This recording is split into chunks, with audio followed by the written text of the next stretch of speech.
सरकार तुमचं होतं, तुमच्या सरकारला हे माहित नव्हतं का की अधिकार तुम्हाला आहे की नाही? तुमच्याकडे पूर्ण लीगल टीम आहे, लॉ सेक्रेटरी आहेत, ॲडव्होकेट जनरल आहे, पूर्ण टीम असताना मग तुम्ही सभागृहाला दिशाभूल केली का? हा प्रश्न निर्माण होतो. त्यामुळे आमचं म्हणणं, तुम्हाला हे माहित नव्हतं का? आणि तुम्ही आम्ही पॉइंट आउट केल्यानंतर वारंवार तुम्ही समर्थनार्थ बोलताय, तर मग ह्यातलं खरं काय समजायचं? आता आमच्यामध्ये आता आम्हाला माहित नाही, आम्ही सरकारमध्ये नव्हतो जेव्हा आम्ही काय बोलू शकत नाही. नाही प्रफुल्ल, तसं नाही. असं आहे की आता तेव्हा पार्लिमेंटमध्ये पण मंत्री सांगत होते की राज्यांना अधिकार आहे, ते गृहीत धरून कायदा करण्यात आला. आता केंद्राची दोन जबाबदारी, एक तरी राज्यांना अधिकार आहे हे कोर्टातून आम्हाला मिळवून दिलं पाहिजे एक, आणि दुसरा जर तो मिळवता येत नसेल तर आम्ही जे शिफारशी करतोय बॅकवर्ड कमिशन त्यांनी नेमावा, आम्ही शिफारस करू आणि राष्ट्रपतींनी त्यांना मान्यता द्यावा. आता दोन्ही जबाबदाऱ्या म्हणजे राज्यांना जर अधिकार असेल ते कोर्टाकडून आदेश मिळवून द्यावा, जर नसेल तर आम्ही शिफारस करू, त्याला राष्ट्रपतीकडून मान्यता मिळवून द्यावा.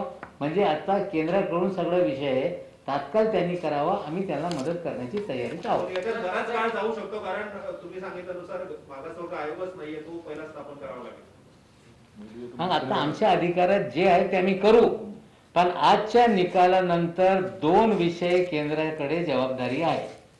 पहिला विषय की जे पार्लिमेंटमध्ये सांगण्यात आला की राज्यांच्या अधिकार अबाधित आहे, त्या अबाधित गृहीत धरून हा कायदा करण्यात आला. आज निकालामध्ये राज्यांना अधिकार नाही असा स्पष्ट झाल्यानंतर राज्यांना अधिकार मिळवून देण्यासाठी त्यांना काय करता येईल? घटना दुरुस्ती करायची असेल तर पुन्हा करा, आमच्या अधिकार मिळवून द्या जे तुम्ही पटल्यावर सांगितलेलं. एक मला फडणवीस साहेबांचं अजून एक विधान तुम्हाला आठवण करून द्यायची आहे की आमचा कायदा फुल प्रूफ आहे, आम्ही जे केलेलं आहे कायद्याच्या सर्व चौकटीमध्ये बसणार आहे आणि त्याच्यामुळे आमचा कायदा फुल प्रूफ आहे, अशा प्रकारचं विधान सभागृहामध्ये आणि सभागृहाच्या बाहेर सुद्धा त्यांनी केलेलं आहे. मग फुल प्रूफ असतं तर महाचा निकाल का लागला असा? म्हणणं आहे की तुम्ही जो मुद्दा विधानसभेत मांडला होता 102 संशोधन संदर्भातला, त्यांचं म्हणणं होतं की कायदा 2013 मध्ये जेव्हा काँग्रेस राष्ट्रवादी सरकार होतं, तुम्ही कायद्याची तुम्ही असं आहे, मी काय म्हणतो हा विषय नाही, सुप्रीम कोर्टाने काय म्हटलं हा विषय आहे. सुप्रीम कोर्ट तोच बेस देऊन त्याच्यावर सांगितलं नाही तुमचा निर्णय जो झालेला आहे तो घटना दुरुस्ती नंतर झाला म्हणून सेट असाइड झाला. मी काय म्हणतो त्यापेक्षा सुप्रीम कोर्टाने काय म्हटलं हे महत्वाचं आहे त्याच्यात. आणि मी सभागृहात आणि सभागृहाच्या बाहेर सुद्धा कायद्याच्या प्रती तुम्हाला दाखवल्या होत्या, त्या प्रतीमध्ये म्हटलेल्या की मागचा कायदा आपोआप रद्द झाला नवीन कायदा आल्यानंतर, हे स्पष्ट आहे त्याच्यामध्ये. प्रामुख्याने घटना दुरुस्ती झाल्यानंतर राज्यांचे अधिकार कायम राहतील असं जर केंद्र सरकारने संसदेत सांगितलं होतं तर ती बाब न्यायालयाच्या निदर्शनास आणून दिली का? कुठे सुप्रीम कोर्टामध्ये सर्व वरचं तुमचा गव्हर्नमेंट ऑफ इंडिया शांत राहील, कुठे बोललेच नाही ना. अटॉर्नी जनरल स्वतः पार्टी होते, त्यांनी ह्या विषयावर काही भाष्यच केलं नाही. राज्याचे अधिकार जर अबाधित असले किंवा आहेत म्हटलं असेल, जे त्यांनी पार्लमेंटरी कमिटीमध्ये म्हटलं तिथे बनायला पाहिजे सुप्रीम कोर्टामध्ये काय आहे ते.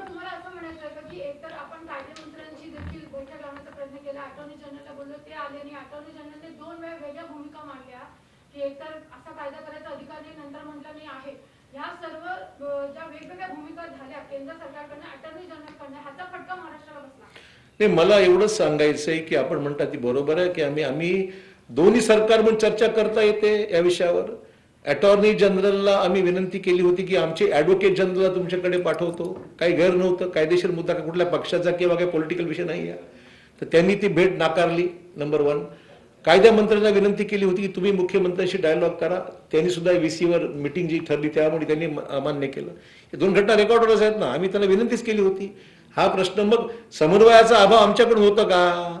मग तिकडून जर तुम्ही प्रतिसाद देत नसाल, तुमचे लॉ केंद्रीय मंत्री आहेत, तुमचे अटॉर्नी जनरल आहेत, हे या सगळ्या कायदेशीर जे सरकार लढतंय आरक्षणाच्या बाजूने, तर दोन्ही सरकार एकत्र येण्याच्या बाबतीमध्ये तुमची भूमिका जी होती ती उदासीन होती. म्हणून काही गोष्टी तशा तुमच्याकडून प्रतिसाद मिळाला असता तर कदाचित चित्र वेगळं राहिलं असतं. तुमचा जर अटॉर्नी जनरल सुप्रीम कोर्टात बाजू ही मांडली असती कदाचित की नाही हा अधिकार राज्यांना आहे, तर मग हा विषय कदाचित आला नसता. तर ज्या अर्थी सुप्रीम कोर्टाने शिक्कामोर्तब केला, अधिकारच राहिलेला नाही आहे, तर सुप्रीम कोर्ट जजमेंटवर काही मी कॉमेंट करू शकत नाही. ते जजमेंट दिलंय आज. या सगळ्या घटनाक्रम बघता महाविकास आघाडी सरकारला अडचणीत आणण्यासाठी केंद्र सरकारने सगळं केलं असं वाटतं? आम्हाला ह्याच्यामध्ये कुठलं राजकारण करायचं नाही किंवा अशा इन्सिडेंट्सचा कुठलाही राजकीय फायदा आम्ही पहिल्यांदाही घेतला नाही आणि आताही घेत नाही. आमचं म्हणणं एवढंच आहे की कृपया तुम्ही आजच्या जगात स्टेटमेंट मी पाहतोय त्यांच्या भाजपच्या नेत्यांच्या, या केवळ राजकीय स्टेटमेंट आहेत, पॉलिटिकल स्टेटमेंट्स आहेत. कायद्याला धरून कोणीही त्याच्यावर एक शब्दही बोलायला तयार नाही. It's purely political. याचा राजकीय फायदा उचलण्याकरताच कार्यक्रम सुरू झाला आहे. ज्यांना चंद्रकांत पाटील, दुर्दैवाने चंद्रकांत पाटलांनी कायदा कसा आहे काय वाचलं, कधी वाचलेलाच नसावा असं वाटतं आम्हाला.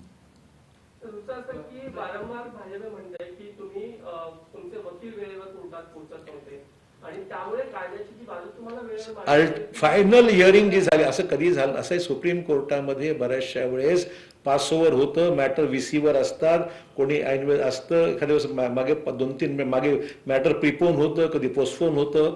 परंतु ही जी फायनल हिअरिंग झाली ती कंटिन्युअस शेड्यूल प्रमाणे झाली आणि फायनल हिअरिंगला एकही दिवसामध्ये कुठलाही वकील आमचा गैरहजर राहिलेला नाही. हे मला मुद्दाम, ही 12-13 दिवस हिअरिंग झाली, सगळी कंटिन्युअस झाली. त्या सगळ्या हिअरिंगमध्ये आमचे वकील पूर्णपणे उपस्थित होते. नाही, ज्या बारकाव्याने बाजू मांडली पाहिजे होती त्या बारकाव्याने बाजू मांडली नाही असं फडणवीस म्हणतात. म्हणजे गनिमी काव्याद्वारे आता फडणवीस जेव्हा फडणवीस म्हणत होते तेव्हा शिवसेना तो फुलप्रूफ वाटत होता का तो? आनंद होता. सगळ्यांना न्याय मिळत असेल तर काय हरकत आहे.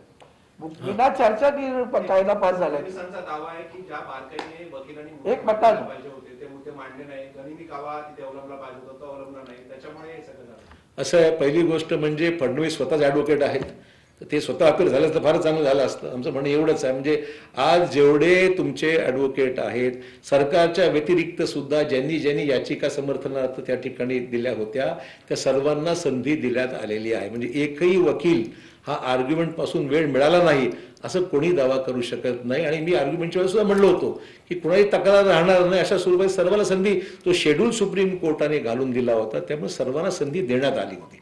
त्यामुळे हे जे काही वक्तव्य करतायत फार चुकीचं आहे, बिनबुडाचं आहे. कायदेशीर मुद्द्यावर बोला ना, आम्ही तयार आहोत. आमचं म्हणून अजूनही वेळ गेलेला नाहीये.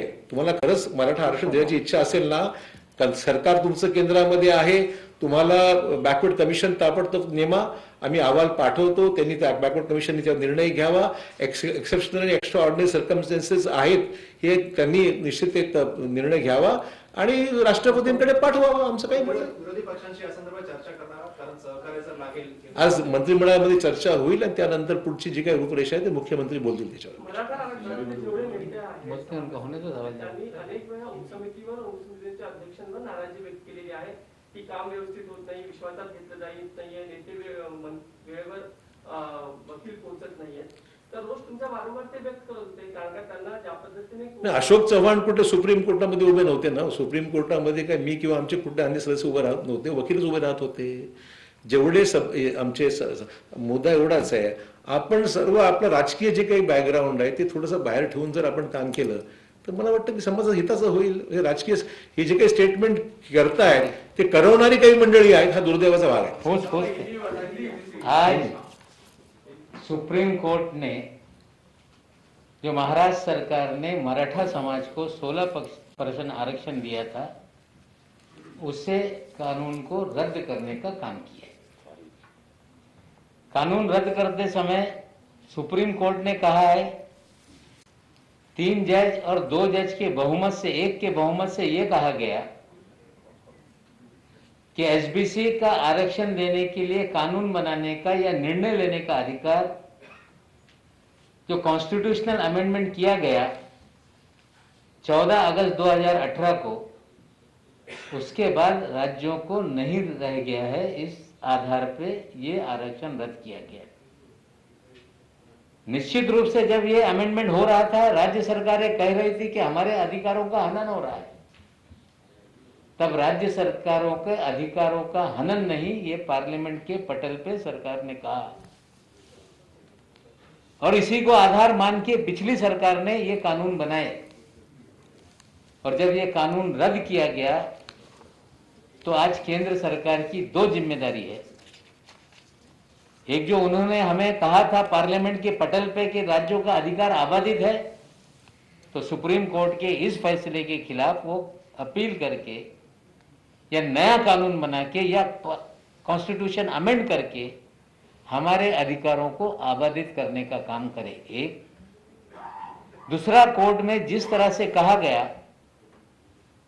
कि ये अधिकार बैकवर्ड कमीशन को है कि वो जांच कर राष्ट्रपति को पास भेजे और राष्ट्रपति उस पर निर्णय ले। हम मांग करते हैं कि केंद्र सरकार, अभी तक उन्होंने बैकवर्ड कमीशन की स्थापना नहीं की है, तात्काल रूप से करे। महाराष्ट्र सरकार की तरफ से मराठा समाज किस तरह से बैकवर्ड है, एसबीसी का आरक्षण कैसे दिया जाएगा, ये सारी चीजें हम मुहैया कराएंगे, मांग करेंगे और ये कमीशन के माध्यम से राष्ट्रपति महोदय निर्णय लें ताकि महाराष्ट्र समाज को ये आरक्षण मिले। दोनों निर्णय ये केंद्र के अख्तियार में है। साथ ही साथ विरोधी पक्ष नेता आज कहते हैं कि राज्य सरकार ने अपनी तरफ से ढंग से बातें नहीं रखी। हम स्पष्ट कर देना चाहते हैं कि ये मामला सुप्रीम कोर्ट में पिछली सरकार रहते हुए गया। उस समय जो वकील रखे गए वो सारे वकील थे, कोई भी वकील सरकार ने नहीं बदला है। अतिरिक्त जो लोग थे उन्होंने अपने अपने वकील रखे और उसमें मजबूती से जो भी चीजें हैं वो कोर्ट के सामने रखा है। ये कहना देवेंद्र जी का कि सरकार ने ट्रांसलेशन करके समय पे कागज नहीं दिया गायकवाड़ कमीशन का, गायकवाड़ कमीशन की रिपोर्ट ही अंग्रेजी में है तो ट्रांसलेशन करने की जरूरत नहीं थी। हमें लगता है वो गुमराह करने का काम कर रहे थे।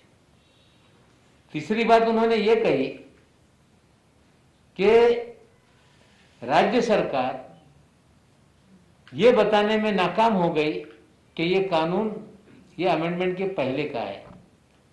कानून बनाते समय उसी कानून में स्पष्ट लिखा था कि पहले के सारे जो कानून बनाए गए हैं मराठा आरक्षण को लेके ये रद्द हो जाएंगे। 2013 के कानून में अमेंडमेंट मूव करके ये कानून नहीं बनाया गया। जो भी देवेंद्र जी बोल रहे हैं महाराष्ट्र की जनता को गुमराह करना चाहते हैं और बीजेपी दोनों तरफ से खेल रही है। एक तरफ मराठा समाज के नौजवानों को भड़काने का काम कर रही है और जो लोग इस कानून के खिलाफ कानूनी लड़ाई लड़ रहे हैं उनको भी कहीं ना कहीं मदद करने की भूमिका ये भारतीय जनता पार्टी की है। हमें लगता है इस पे राजनीति ना हो। अब केंद्र सरकार से हमारी मांग है, हमारे जो अधिकार हैं इस कानून बनाने के, जो पार्लियामेंट में आश्वासन दिया गया वो हमें मिला के दे दे और साथ ही साथ में हम सिफारिश भेजते हैं बैकवर्ड कमीशन बनाया जाए और महाराष्ट्र के मराठा समाज को 16% आरक्षण दिलाए, ये हम मांग करते हैं। एक सवाल ये है कि गायकवाड़ कमीशन को लेकर के लगातार बीजेपी कह रही है कि उसको सही तरीके से नहीं रखा सुप्रीम कोर्ट में पूरी कमीशन की रिपोर्ट को, और आप कह रहे हैं सेट असाइड कर दिया पूरी कमीशन। गायकवाड़ कमीशन तो बीजेपी के वक्त ही सेट किया, ये स्थापित किया गया था। गायकवाड़ कमीशन का रिपोर्ट हाउस में जो एक्सेप्ट कर दिया गया था उन्हीं सरकार के वक्त किया गया था। तो गायकवाड़ कमीशन का अहवाल जैसे के तैसे वहां पर पुटअप किया गया, उसके ऊपर चर्चा जब हुई, उसके ऊपर हर मुद्दे पे चर्चा करने के बाद भी समर्थन में हम लोगों ने दिया। अब उनके तरफ से यूनियन गवर्नमेंट की तरफ से भी इस बैकवर्डनेस के बारे में, समर्थन के बारे में कुछ बातें कही जाती थी तो उसमें फायदा होता था। अटॉर्नी जनरल को पहली बार तो मौका मिला है, आज तक सेंट्रल गवर्नमेंट पार्टी नहीं थी तो अटॉर्नी जनरल को पहली बार पार्टी किया गया है, उसमें कुछ बयान दो, उस उन्होंने कुछ कहा ही नहीं। 2 बार 2 बयान बदले उन्होंने, ये भी रिकॉर्ड पर है हमारे पास। पहली बार कहा कि हमारे अधिकार नहीं है, फिर बाद में कहा अधिकार है और सुप्रीम कोर्ट ने आज मना कर दिया, अधिकार नहीं बोले सुप्रीम कोर्ट। तो सवाल ये है कि कमीशन, अभी जब फडणवीस साहब ने खुद कहा कि हमारा फैसला, हमारा कानून ये फुल प्रूफ है, कानून के हर दायरे में टिकने वाला है, तो उन्होंने बनाया हुआ कानून, उनकी बनाई हुई कमीशन, उन्होंने लिया हुआ फैसला, ये अगर सेट असाइड होता है तो दोष किसका है? कानून मंत्री को 2 बार राज्य सरकार ने अप्रोच किया कि वो मीटिंग में आए, राज्य की मीटिंग में आए, और आपने यहाँ के तमाम सारे एडवोकेट्स को सेंटर में भेजा कि उनसे बातचीत करें।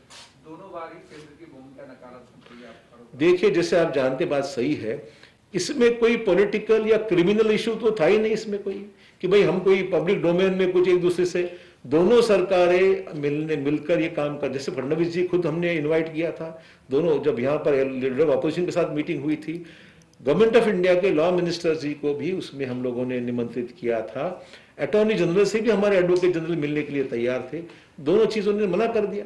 तो सवाल ऐसा है कि समन्वय हमारी तरफ से पूरा था, अब जो समन्वय उनको नहीं करना है तो उससे और क्या कर सकते हैं।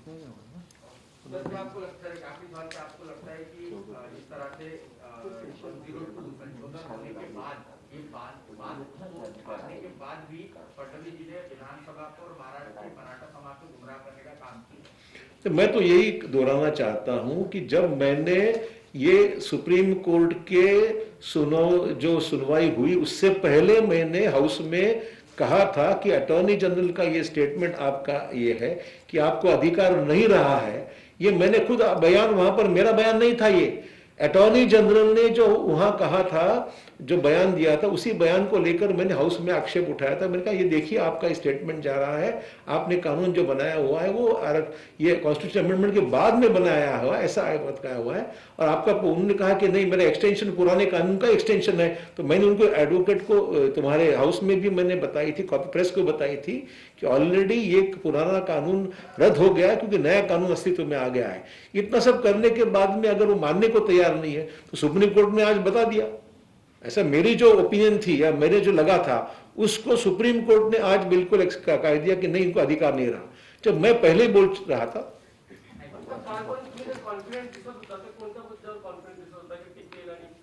आम्हाला आमची आर्ग्युमेंट मेरिटवर झाली, वकिलांनी चांगले मुद्दे मांडले, प्रत्येक मुद्द्यावर आम्ही व्यवस्थितपणे बाजू मांडली असताना आम्ही आशावादी होतोच, अजूनही आहोत।